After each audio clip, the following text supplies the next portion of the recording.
আপনাকে আমি চিনি, পূর্ব মেদিনীপুরে এসেছিলেন। চটিটা কম চাটুন। বাংলাদেশে খুব বড় দাপুটে পুলিশ অফিসার ছিল, নাম তার হারুন। ওর অবস্থাটা কি হয়েছে ইউটিউবে গিয়ে একবার দেখে আসবেন। এই অবস্থায় যাতে পড়তে না হয় তার জন্য এখন থেকে কাজকর্ম ভাষা। আমরা কেন হাইকোর্টে যেতে হবে?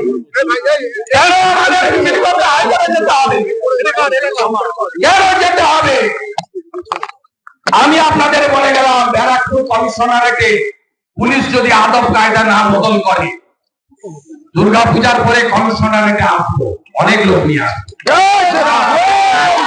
আপনি ভাবতে পারেন আমাদের বোনকে কিভাবে জোর করে দাওয়া করানো হয়েছে ভোলা থানার আন্ডারে। এই ব্যারাকপুর কমিশনারেটের লোকেরা বাপের